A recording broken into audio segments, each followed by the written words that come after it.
comfortable as a snake. I'm a snack. There's a snack in our pool. Riley, say hi. Hello. Perfect. Well done. Jada. Hello. Fuck you, bitch.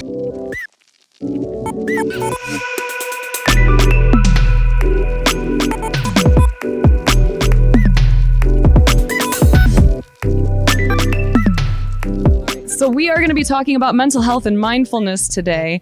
As I mentioned, like this was kind of accidental that this became what I do. I was just miserable for pretty much the majority of my life. I battled depression, anxiety. I was dealing with really bad insomnia to the point where I was hallucinating. Like I have essentially been in a really rough state of mind for the majority of my life. And that's why I talk about this all the time, because I really want everyone to understand that I know how you feel. I know where you're coming from, and I promise it can get better, but it's going to take a little bit of effort. So do me a favor, stand if you're able, turn to someone near you, shake hands if you're into that kind of thing. You can do the little, hey, but just turn to people around you, and I want you to say these words. Hello, new friend. Go. So while I go through this stuff, there are a few things I want you to just kind of keep in the back of your mind. So the main question is, what kind of life do you want to live? With a follow-up question, why? And this is really big. As content creators, as people who are in this online space, it's really easy to see something and say, I want that, but you don't know why. So that's the main question and kind of sub-question that I want you to keep in mind as we get into this. What kind of life do I want to live and why? With the follow-up of, what kind of person would you like to be? And this is a big part of that, because the life that you want to live requires a certain version of you in it, right? To do something you've never done, you have to be someone you've never been. So if you want to accomplish some stuff, it starts here. And that's why we're here today. So, lesson 1. Oh man. Always remember you might be wrong. I have been wrong about so many things, even just today, probably. I'll probably be wrong in this discussion a few times. I encourage you to fact check me, send me more resources. I'm fine with that. I've been wrong about small things, like thinking that I could go sit on the beach for only 30 minutes without any sunscreen. And now I have this amazing tan line. Do you like it? You can't see it. You cannot see it there, and now you can. And the final part of this is a really big part of it. We have to stop trying to predict the future. Stop. You are bad at this. I'm telling you, I know this because I talk to you. I talk to people every day who are struggling, who are working through some things, and they want someone who they can talk to. And let me tell you, the biggest thing that we do to get ourselves in trouble is we think we can predict the future, and we're usually wrong.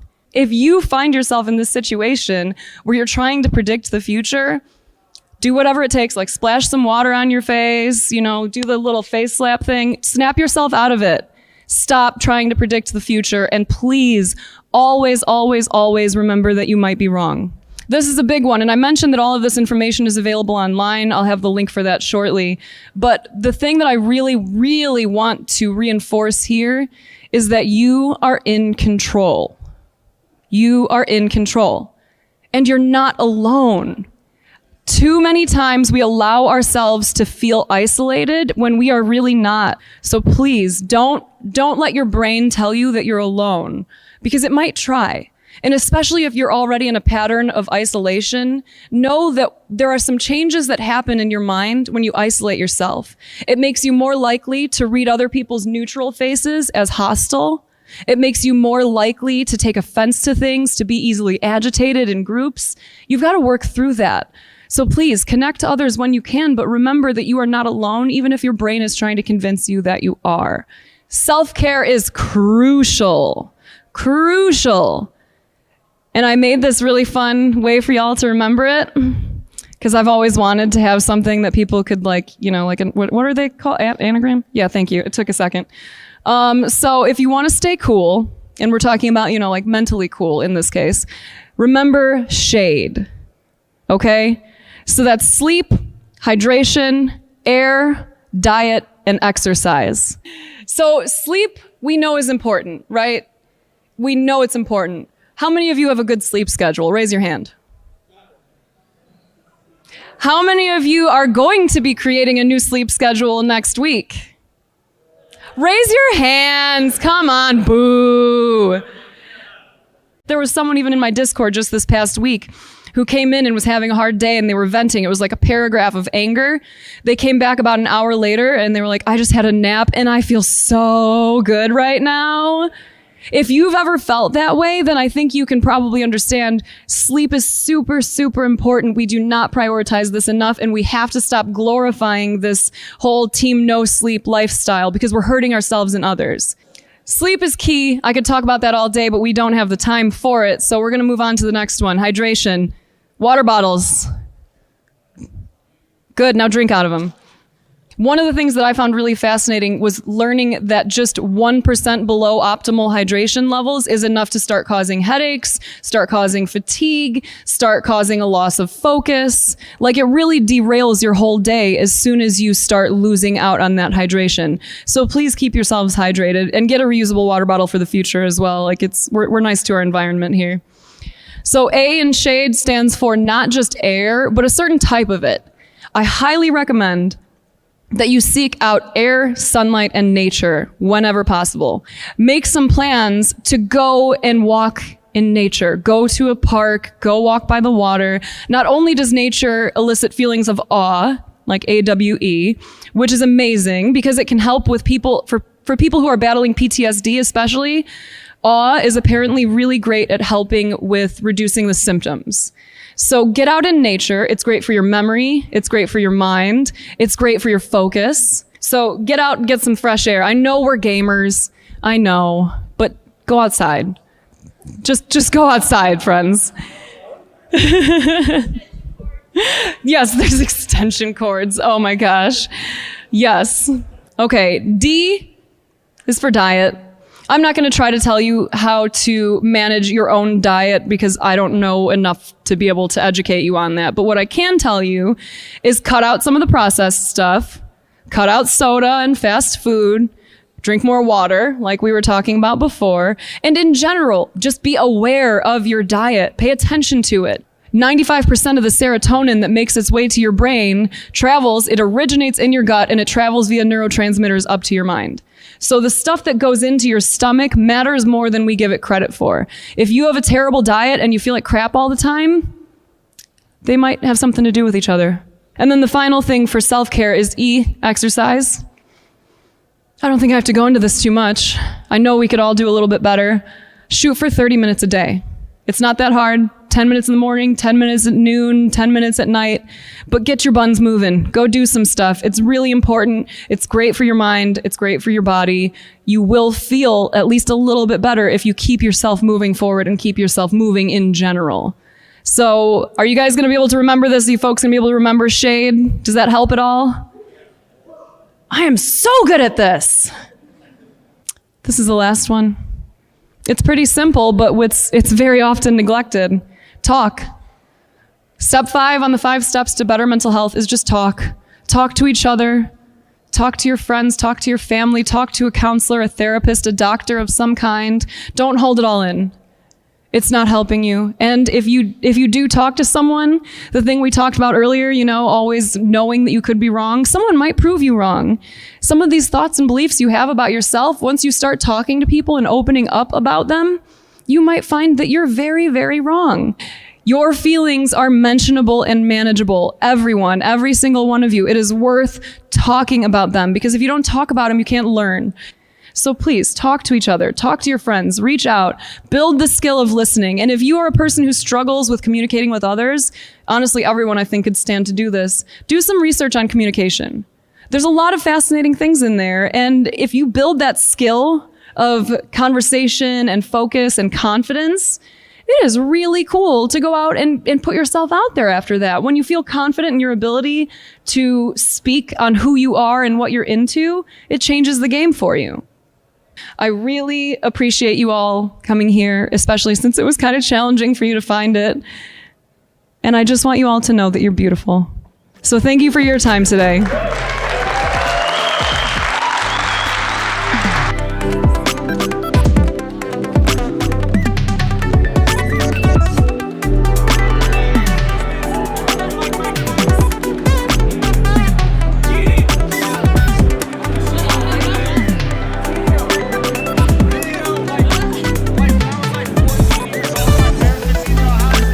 on in past the food, have a seat. We're going to be talking about social media burnout. Here's what I do on social media. Here's what I do on Twitter. Thumb on, drag it down, refresh to see who's validating the statement that I made 10 hours ago. Who's validating my existence over and over and over and over again. I think that is a clear sign of social media burnout. That is so, I'd like to ask everyone here right now, raise your hand if you've ever done that. You've posted something and then you went back to your phone and refreshed and yeah, I should do this too. Really, like whether you're trying to create content or just post stuff and have fun online, know that if you're burnt out and you're exhausted, what you're putting out isn't a very good representation of you. Kids, if you get 5,000 likes, a day, and you have 48,000 followers, you're not a better person for it. You are speaking to me. Don't let the likes and the follows try to because we put too much value into it, and the value doesn't translate to the real world. How do you, if you choose to, respond to negativity online? I try not to. There's always that urge to just strike back, but I find that if you give yourself a little bit of time, your desire greatly decreases. We just have a quick reaction. I count to 10. It sounds silly. Breathe. Count to 10. And all of a sudden, that person just vanishes from relevancy in my life. Because a lot of the times, the person who's trying to make you feel bad is because they feel bad about themselves. Yes. So piling on top of that is just contributing to even more negativity in the space. The mute button, block button is your best friend sometimes on the internet. You don't have to put up with somebody harassing you or making you feel uncomfortable. It doesn't matter what social media site it is. Definitely, I would say to utilize those resources on Twitch. Block people, ignore people. On Twitter, mute people. If you don't want to necessarily block them, you can just mute them so you don't see their things anymore. And mutes are temporary. You can unmute them after they're done. Sometimes I need a week to just throw things out on Twitter. Yeah. And somebody can mute me if they don't want to see that. And then that time has passed and I'm still relevant to them in some way. They can unmute me. If I love you and you have a negative opinion of me, we can still talk about it because I know I love you and you love me. But if it's just negativity coming in the street, I don't know you, it can affect me. I don't open, the door's not open to even walk through. Yeah. That's interesting because we were talking about this earlier, and this is a tweet that a lot of people saw. It was, don't take criticism from someone you wouldn't seek out advice from. And I think that's a great add-on to that. A lot of us, we feel like we have to engage, but we really don't. And the mute button is a lifesaver. If you aren't muting, mute. You'll be much happier in the end. Definitely.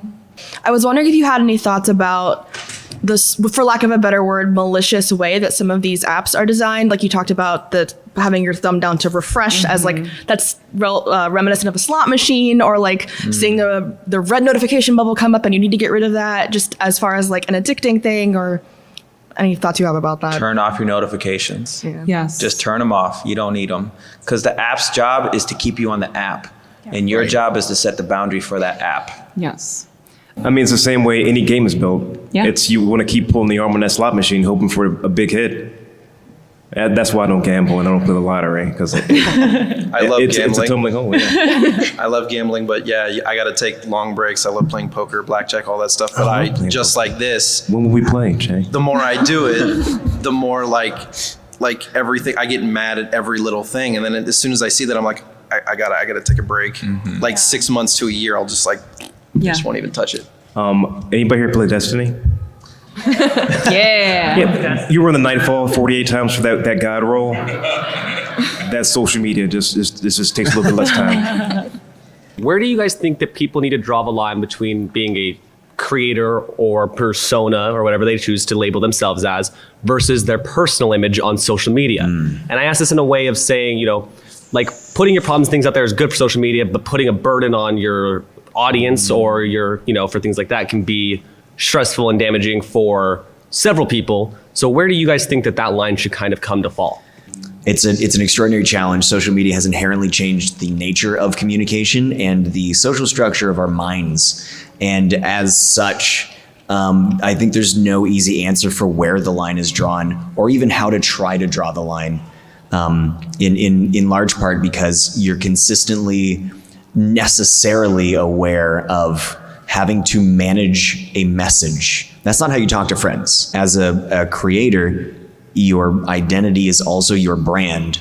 That is a blend that is at the heart, I think, of the very essence of burnout, which is a millennial epidemic that we are just seeing as a start. What are your tips for bringing yourself back to the real world, for getting away from the kind of made up world on the internet and reasserting yourself in the real and reminding yourself that the person you are on the internet, the way in which you speak to people on the internet is not the way that you would speak to your friends, that to remind yourself that your human interaction is important in a kind of IRL face-to-face way?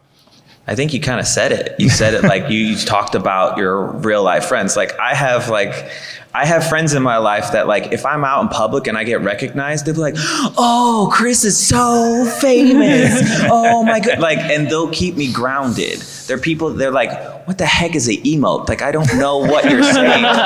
You know, keeping those people in your life that will keep you grounded and call you out on your shit and keep you centered. Those are the most valuable relationships that you can have when you're doing this full time, because you do get kind of lost in the sauce a little bit. Well, thank you all for being a part of this panel. It was really great getting to talk to you before we started and getting to talk to you here. I hope that if any of you have any additional questions and you feel that any of us can offer some valuable insight, that you'll reach out now that you know how to find us. But really, thank you for coming today. Thank you for asking questions, and have a lot of fun while you're here.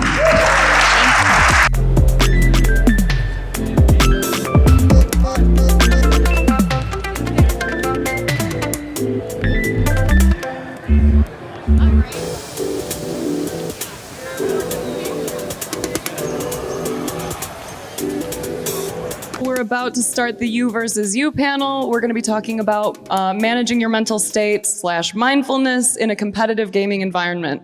So I put together a wonderful team of some very competitive people and people who work with competitive people who have some wonderful insight on this, and I'm excited to hear from them. So I think it's important to understand that although we compete often, we don't compete at the optimal level right away. There's always a preheat, like so to speak. You spend time, hours on end preparing for certain events, especially the day of. You try to get on, get a couple hours worth of gameplay in it at least, just to feel comfortable, because you don't want to be second guessing yourself, right?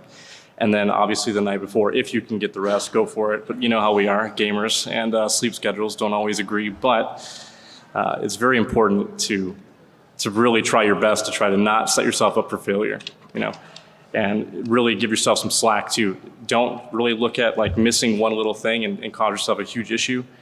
Just kind of go with the punches and do your best. What do you do when you find that you're not in the right mental state?